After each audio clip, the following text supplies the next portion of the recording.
اشرح لی صدری ویسر لی امری واحلل عقدۃ من لسانی یفقہوا قولی۔ اللہ تعالیٰ نے خود اگر ہمیں ادھر بھیجا ہے تو ضرور انسانوں کو اس ساتھ بہت سارے اللہ تعالیٰ نے فرمایا کہ انسان کے ساتھ مشقت ہے، یعنی مشقت میں پیدا ہوا ہے نا۔ اور بات یہ ہے کہ جب ہم ادھر سے جائیں گے اور اگر ہماری یہ ساری مشقتیں اللہ کے راستے کے لیے ہو جائیں تو ادھر بھی ہمیں عزت ملے گی ضرور، اور آخرت میں بھی انشاءاللہ اللہ تعالیٰ کے وعدے سچے ہیں۔ ہمارے رب العالمین فرماتے ہیں 155 میں وَلَنَبْلُوَنَّكُمْ بِشَيْءٍ مِّنَ الْخَوْفِ وَالْجُوعِ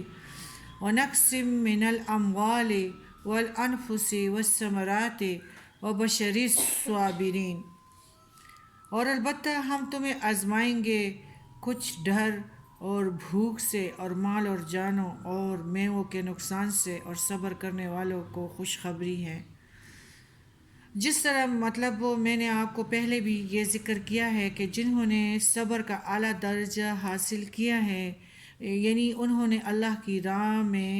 اپنے آپ کو وقف کیا ہے، نفس کے خلاف جنگ کی ہے اور جنگ کی ہے راہ حق میں، اور سر کٹانے کے لیے بھی تیار ہیں، تو اللہ تعالیٰ فرماتے ہیں اور جو اپنی ملت کو اور مسلمانوں کی جو بچاؤ میں رہتے ہیں سر کٹا کر شہید ہو جاتے ہیں، تو اس آیات میں یہ بھی اللہ نے بتایا ہے کہ زندگی میں مسلمانوں کی ایسی تکلیفیں اور آزمائشیں پیش آئے گی جن کے برابر قائم رہنا موت سے بھی زیادہ تکلیف دینے والی چیز ہے۔ ایسے موقعوں پر بزدلی اور مومن کمزوری ہرگز نہیں دکھاتی، وہ بالکل بہادر جرنیل کی طرح آگے کھڑے ہوتے ہیں۔ بات کی سمجھ آ گئی؟ کم ایسے موقعوں پہ جس طرح دیکھو ہماری نازی کی جو ایک بچہ تھا، جو ہماری سمیہ ہیں ہمارے سامنے بیٹھی ہوئی ہیں، اپنے اللہ تعالیٰ ہمیں ایسی آزمائشوں سے بچا کے رکھے اور اللہ تعالیٰ ان کو صبر دیں، لیکن ان کی نماز قضا نہیں ہوئی، ان کے منہ سے کوئی اس طرح کی بات نہیں نکلی۔ تو اللہ تعالیٰ فرماتے ہیں کہ مومن کا شیوا ہے کہ وہ ایسے موقع پر بزدلی اور کمزوری نہیں دکھاتے، بلکہ بہادر جرنیل کی طرح طاقت دکھاتے ہیں، صبر سے کام لیتے ہیں اور اللہ کی رضا کے ساتھ خوش رہتے ہیں۔ اور مومن کا کام یہی ہے کہ اس کو ایسا ہی رہنا چاہیے۔ یہ آزمائش مختلف صورتوں میں ظاہر ہوتی ہیں، مثلا دشمن کا خوف یا حق گوئی یا قید و بند، نظر بندی، اور یا وطن سے نکالنا، یا غربت، حلال کمائی میں کبھی کبھی ذرا تنگ دستی بھی آ جاتی ہے نا، خشک سالی، قحط، خوراک اور بہت ساری دوسری ضروریات، جو زندگی کی قلت، اموال جائیداد، روزگار، معاش میں کمی، یار اور مددگار، عزیز و اقارب جو اپنے آپ سے کبھی کبھی دور بھی کر لیتے ہیں، ہاں، تو یہ آزمائشیں ہیں۔ اور بھائی بندوں کا اللہ کی راہ میں کبھی کبھی کٹ جانا، یا اچانک ایسی کوئی واقعہ ہو جانا، اچانک گھر میں کسی کا موت، یا رشتوں میں یا میٹوں کا جدا ہونا اللہ اور رسول کے مطابق۔ اسی طرح یعنی اس دوران میں اگر رشتہ دار بھی اپنے سامنے فنا ہو جائے تو کیا کرنا ہے؟ صبر کا دامن ہاتھ سے نہیں چھوڑنا چاہیے، منہ سے ایسے کلمات نہیں بولنے چاہیے، کیونکہ اس کا اجر جو ہے اللہ تعالیٰ فرماتے ہیں ڈائریکٹ جنت فردوس سے۔ اللہ تعالیٰ ہم سب کو عافیت دے اور آزمائشوں سے بچا کے رکھے۔ اور اللہ تعالیٰ فرماتے ہیں کہ میوہ اور پھل اور دوسرے کھانے پینے کی چیزوں کی کمی بھی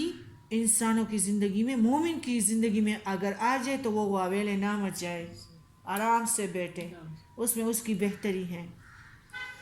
ان تمام تکلیفوں اور مصیبتوں کے ذریعے وقتاً فوقتاً مومن کا امتحان لیا جاتا ہے، ثابت قدمی، اور مومن بندہ جو ہے وہ صبر دکھاتا ہے۔ صابرین میں داخل ہونا کچھ آسان کام نہیں ہے۔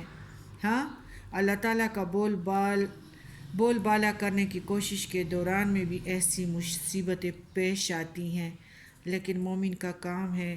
کہ صبر کا تقاضا بھی یہی ہے کہ وہ غمزدہ اور دل برداشتہ ہونے کے بجائے اپنے مقصد کی دھن میں سرگرم رہیں۔ مومن کا شان یہ ہے کہ وہ جو آخری ہجری کے بعد جو ابدی زندگی ہے، قبر کی زندگی، اللہ تعالیٰ کے ملاقات پہ اندھا یقین رکھتا ہے، پیارے نبی کریم صلی اللہ علیہ وسلم کی دیدار پہ اندھا وہ یقین رکھتا ہے، تو وہ یہ جو فانی زندگی ہے نا، پانی کے بلبلے کی طرح، تو اس میں پریشان کبھی نہیں ہوتا۔ اور اسی لیے ایسے حالاتوں میں وہ پوری قوت کے ساتھ اللہ کے راستے پہ قائم ہوتا ہے، شکر گزار ہوتا ہے، اللہ کے راستے پہ قائم ہوتا ہے، شکر گزار ہوتا ہے، استقامت سے ہوتا ہے، واویلے نہیں مچاتا، اور ان تک محنت اس میں وہ لگا ہی رہتا ہے مومن۔ کبھی بھی کہ اللہ نے مجھے دیکھا ہے، دیکھو وہ تو نہ نماز پڑھتی ہیں نہ کچھ کرتی ہیں لیکن اس کے پاس بہت کچھ ہے، تو یہ تو یہودی اور نصارہ کے پاس بھی ہے بہت کچھ۔ یہ کون سا کام ہے؟ دنیا کی مال و دولت کوئی غنیمت نہیں ہے، کچھ بھی نہیں ہے۔ مومن بندہ جو ہے نا وہ اپنے اس چیزوں سے یہ نہیں کہتا کہ بس وہ قوت کے ساتھ اللہ کی رضا اور حدود میں آتا ہے۔ پیارے نبی کریم صلی اللہ علیہ وسلم اور قبر پہ اس کا یہ اندھا یقین بھی ہوتا ہے کہ مومن کبھی غریب نہیں ہے، صبر کرتا ہے، اور اللہ تعالیٰ فرماتے ہیں کہ صابرین کے ساتھ میں ہوں، اور صابرین کے ساتھ یہ ساری خوشخبریاں ہیں۔ اللہ تعالیٰ ہمیں جو ہے، نبی کریم صلی اللہ علیہ وسلم نے فرمایا کہ مومن کو چاہیے کہ صبر نہ مانگے، عافیت مانگے۔ اللہ تعالیٰ ہمیں دونوں جہانوں کی آسائشیں دے۔